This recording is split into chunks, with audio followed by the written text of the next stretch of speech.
cut through the morning air like a blade. I checked my watch, 7:43 a.m. The production line had been running for exactly 43 minutes when Tyler Brooks made his first real mistake. From my corner desk, I could see the emergency lights flashing red through the plant floor windows, workers evacuating, machines shutting down, another $50,000 down the drain. My name is Bob Martinez, and I'm 47 years old. For 22 years, I'd been the operations director at Consolidated Manufacturing, keeping those production lines running smooth as clockwork. Until 3 weeks ago, when they handed my job to a kid who'd been here 6 weeks. The whole thing started 4 months back when Marcus Webb, our CEO, started bringing Tyler to executive meetings. Tyler Brooks, 29 years old, fresh MBA from some fancy school, 6 weeks of consulting experience at a firm that probably never saw a factory floor. Marcus kept talking about digital transformation and operational innovation. I should have seen it coming. The meeting where they axed me was short and brutal. Marcus sat across from me with his practiced corporate smile. Bob, we're restructuring the operations division. Tyler's bringing fresh perspectives that align with our growth strategy. I stared at him. 22 years of keeping this place running. 0 safety incidents on my watch. 15% cost reduction over the last 3 years. Our automotive clients trusted us because we delivered precision parts on time, every time. What exactly needs fresh perspective? I asked. This isn't about performance, Bob. You've done excellent work. We're transitioning you to Senior Operations Consultant. You'll keep your benefits package, Senior Operations Consultant, fancy title for a corner desk and no authority. They'd already moved my nameplate before the meeting even started. Tyler moved into my office that afternoon. 22 years of process documentation, supplier relationships, quality protocols, all handed over to someone who probably couldn't tell the difference between a milling machine and a lathe. He set up his laptop and started rearranging my filing system before I'd even cleared out my coffee mug. The first team meeting was painful to watch. Tyler stood where I used to stand, fumbling through supplier names he'd never heard before. We need to optimize our vendor relationships, he said, consulting his tablet. I've identified inefficiencies in our procurement cycles. Which suppliers are you talking about? Asked Anna Rodriguez, our quality control manager. Tyler scrolled through his notes. Well, all of them, really. We need standardized metrics across the board. I watched Anna's face tighten. She'd been here 8 years, knew every supplier's capabilities and limitations. Hartwell Industries has been our primary steel supplier for 12 years. They've never missed a delivery. That's exactly the problem, Tyler said. Single source dependency creates supply chain vulnerabilities. My watch needed adjusting. I turned the crown slowly, precisely. Anna caught my eye across the room, her expression asking the question we were all thinking. Is this kid serious? That's when my phone buzzed. Text from Jake, my son. Dad, how's the new setup going? Jake was 24, fresh out of mechanical engineering school, working at a competitor across town. He understood manufacturing, understood what it meant when executives started throwing around buzzwords like optimization and efficiency metrics. Adapting, I texted back. 3 days later, Tyler called me into his office, my old office. He'd replaced my industry safety awards with motivational posters about thinking outside the box. I need your help understanding the Hartwell relationship, he said, nervousness creeping into his voice. They're refusing to implement our new quality reporting system. I nodded. Hartwell operates on trust-based partnerships. They've been family-owned for 40 years, but their reporting is inefficient. We need real-time data dashboards. Their steel quality speaks for itself. 0 defect rate over 18 months. Tyler frowned. Quality isn't just about defects. It's about visibility and metrics. I adjusted my watch again. What exactly are you trying to solve? Marcus wants comprehensive supplier scorecards by Friday. Something went wrong with their database integration. There it was. Tyler had tried to force Hartwell's old-school operation into some consulting firm software template. Hartwell's owner, Eddie Santos, was a 60-year-old former machinist who'd built his business on handshake deals and personal relationships. The kind of man who valued consistency over innovation. I can call Eddie, I offered. Smooth things over. Tyler looked relieved. That would be great. Really appreciate the team support. Team support. I made the call from my corner desk, watching Tyler through his glass office walls. Eddie's gravelly voice filled my ear. Bob, what the hell is going on over there? This kid wants me to upload my production schedules to some cloud system. Says it's for supply chain transparency. Growing pains, Eddie. New management wants better data visibility. Better than what? I've delivered every order on spec for 12 years. What more visibility do they need? Let me handle this. Can you hold off on any changes until we sort it out? Eddie snorted. I'm not changing anything, Bob. If they want a different supplier, they can find one. I hung up and walked to Tyler's office. Eddie's agreed to maintain current processes while you develop the new system. Tyler beamed. Excellent. That buys us time to implement the full digital transition. What Tyler didn't understand was that I'd just bought time for something else entirely. Over the next week, I watched him stumble through supplier meetings, quality reviews, and production planning sessions. Each mistake carefully documented in my notebook. Each failure creating stress fractures in relationships that had taken years to build. The breaking point came during the quarterly review with our biggest client, Automotive Solutions Group. They represented 40% of our revenue, precision engine components that required absolute reliability. Tyler had prepared a flashy presentation about next-generation manufacturing protocols. I sat in the back corner as Tyler clicked through slides full of buzzwords and efficiency projections. ASG's procurement director, Rita Valdez, listened with growing confusion.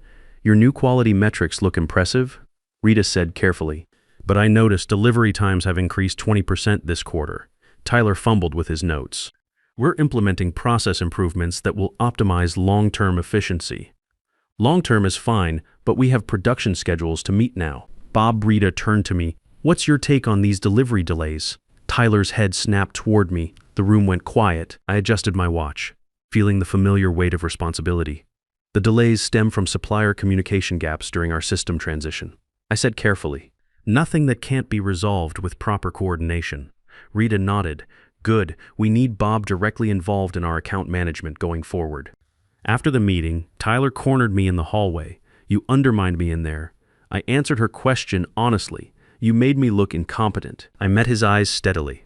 I'm not responsible for how you look, Tyler. I'm responsible for keeping our clients satisfied. That night at home, I sat in my kitchen with a beer and my laptop. My wife had left me 5 years ago, tired of competing with factory schedules and late-night emergency calls. Now it was just me in a house too big for one person, with a son who'd followed my footsteps into manufacturing. Jake called around 9 p.m. Dad, I heard ASG is looking for a new supplier for their transmission components. Big contract. Where'd you hear that? Engineering network. Word is they're not happy with their current provider's reliability. I leaned back in my chair. Interesting timing. You thinking what I think you're thinking? Just gathering information. Jake laughed. Right. Well, if you need a good mechanical engineer for any hypothetical future ventures, I know a guy. 2 weeks later, the inevitable crisis hit. Tyler had optimized our steel inventory levels based on his software projections, cutting our safety stock by 60%. When Hartwell had a minor equipment breakdown, the kind of thing that happens in manufacturing, we didn't have buffer materials. The production line shut down for 3 days. ASG missed their delivery deadline. Marcus showed up on the plant floor for the first time in months, his face red with panic. Where's Bob? He demanded. Tyler tried to explain his inventory optimization model, but Marcus cut him off. I don't care about your models. I care about getting this line running. They found me at my corner desk, reviewing supplier backup options I'd quietly developed over the past month. Marcus's desperation was visible from across the room. Bob, we need your help. How fast can you get us back online? I closed my laptop slowly. Depends on what Tyler authorizes. This is his operation now. Marcus's jaw tightened. Whatever you need. Full authority. By working my relationships with 3 backup suppliers, we had the line running in 18 hours. Tyler watched from the sidelines as I coordinated the emergency response, his expensive MBA suddenly worth less than my phone full of supplier contacts. The plant floor hummed back to life at 6:15 a.m. on Thursday. Workers filing back to their stations, machinery cycling up to speed, the familiar rhythm of production resuming. I stood at the observation window, watching the first batch of transmission housings move down the line. Anna Rodriguez joined me, clipboard in hand. That was impressive coordination, Bob. 3 suppliers working overtime to get us the materials. 22 years of relationship building, I said, adjusting my watch. Can't download that from the internet? Tyler's been asking questions about your backup supplier network, wants documentation of all your contacts. I nodded slowly. I'm sure he does. You going to give it to him? What's documented is already in the system. The rest comes with experience. Anna studied my face. You're planning something, aren't you? I'm adapting to my new role, right? She smiled slightly. Well, when this ship starts taking on water again, I hope you've saved some lifeboats. Marcus called an emergency leadership meeting that afternoon. Tyler sat at the conference table looking like he'd been through a blender. Dark circles under his eyes, his usually perfect appearance disheveled from 72 hours of crisis management. The ASG situation is contained, Marcus announced. But we can't afford another supply chain failure like this. It was a statistical anomaly, Tyler protested. Our predictive models couldn't account for simultaneous equipment failures across multiple vendors. Our models didn't account for reality, I said quietly. The room turned toward me. Marcus leaned forward. Explain manufacturing isn't a spreadsheet. Equipment breaks, people get sick, weather delays deliveries. You plan for the unexpected by maintaining relationships and safety margins. Tyler's face flushed. Safety margins are inefficient. They tie up working capital. So does shutting down production for 3 days. Marcus rubbed his temples. What's your recommendation, Bob? Return to proven inventory levels and strengthen supplier relationships, I said. Manufacturing is about consistency, not optimization algorithms. Tyler shifted uncomfortably. That's exactly the kind of outdated thinking we need to move past. Outdated thinking kept our safety record clean for 22 years, I replied. How's your safety record looking? Marcus held up a hand. We'll discuss inventory protocols later. Right now, I need both of you focused on preventing future disruptions. The next Monday, Marcus called me into his office. Tyler sat in the corner chair looking defeated. Bob, the board wants to discuss your role here. The crisis response last week showed your value to this organization. We'd like to reinstate you as operations director. Tyler added quietly. I let the silence stretch. My watch needed adjusting again, a precision movement that had kept perfect time for 15 years. I appreciate the offer, I said finally. But I'm afraid I have to decline. Both men stared at me like I'd spoken a foreign language. Decline? Marcus repeated. I've been doing some thinking during my time as a consultant about what I want for the next phase of my career. Bob, everything can go back to how it was. Not quite everything. I pulled a folder from my briefcase. This is my formal resignation, effective in 2 weeks. Marcus went pale. You can't be serious. After everything we've invested in you, after everything I've invested in you, I corrected. 22 years of keeping this place running. But the last month has been enlightening. Tyler found his voice. This is about me, isn't it? You never gave me a fair chance. I turned to him. You had every chance I did. The difference is I spent 22 years learning this business from the ground up. You spent 6 weeks reading consulting reports. Where are you going? Marcus demanded. I'm starting my own operations consulting firm, specializing in manufacturing efficiency and supplier relationship management. Marcus's face went through several expressions before settling on anger. You can't compete with us. Your contract has non-compete clauses, which apply to direct manufacturing competition. My firm provides consulting services to companies looking to optimize their operations. I smiled slightly. My lawyer checked. It's perfectly legal. Our clients won't follow you, Tyler said, but his voice lacked conviction. We'll see. I stood to leave. Oh, and Tyler, you should know that Anna Rodriguez and 3 other team members will be submitting their resignations this week. They've accepted positions with my new firm. 2 days later, I was cleaning out my corner desk when Eddie Santos called. Bob, heard through the grapevine you're starting your own shop. Any chance you'd be interested in a retainer contract with Hartwell? What kind of work? Quality consulting. Help us set up systems that satisfy these corporate types without losing our family business approach. I'd be interested in discussing that. Good. Because I've got 3 other suppliers asking the same question. Word's getting around that you know how to bridge the gap between old school manufacturing and new school requirements. That evening, Jake stopped by the house with takeout Chinese food and a bottle of beer. So Dad heard you're going into business for yourself. Word travels fast. Anna called me, said you poached half the quality team. He grinned.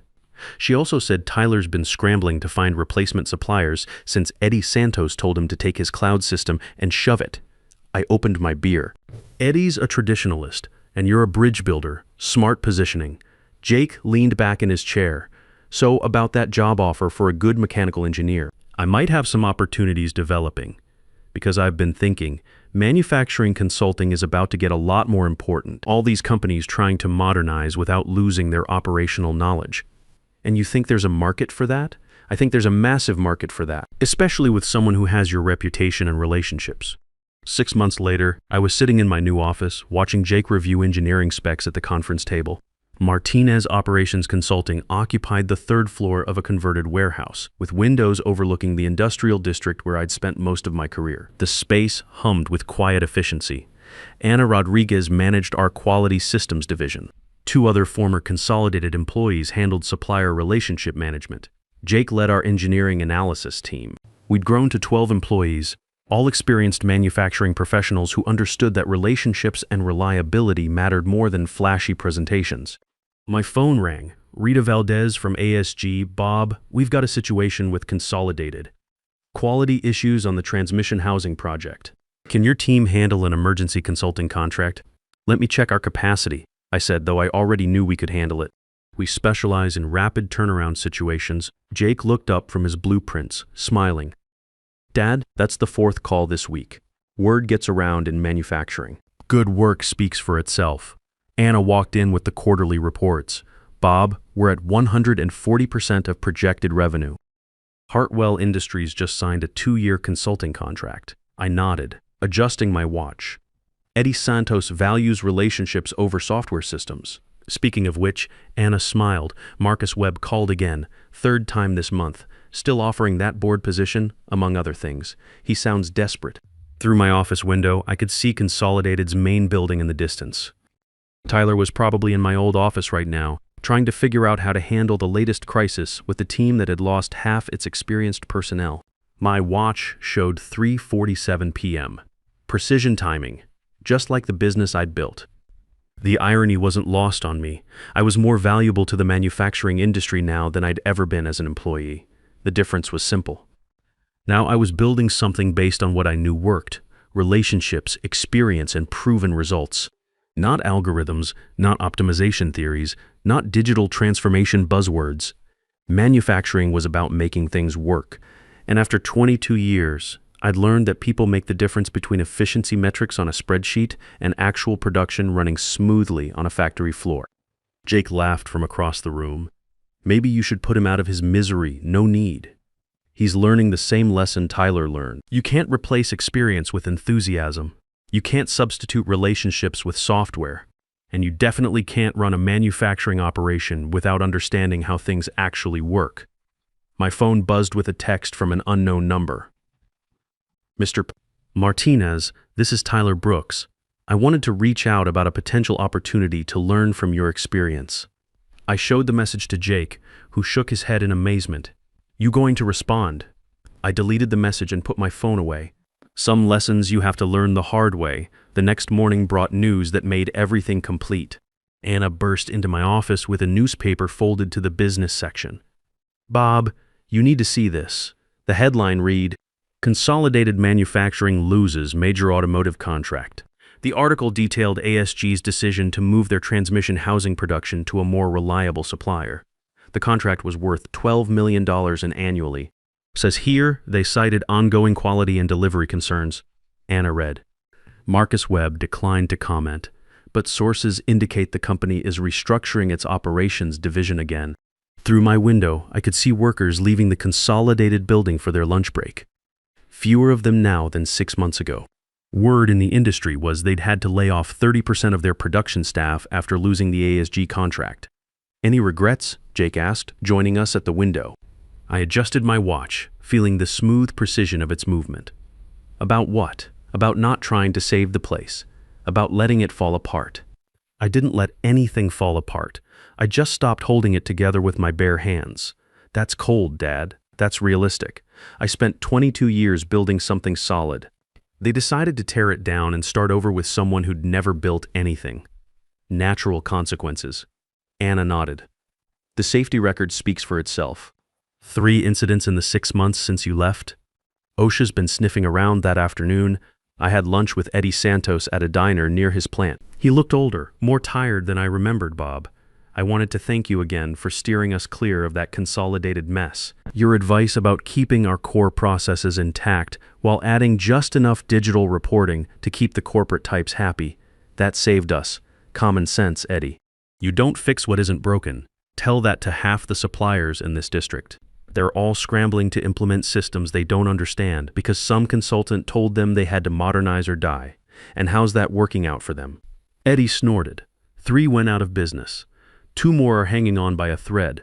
Turns out manufacturing isn't like software. You can't just update your way to success.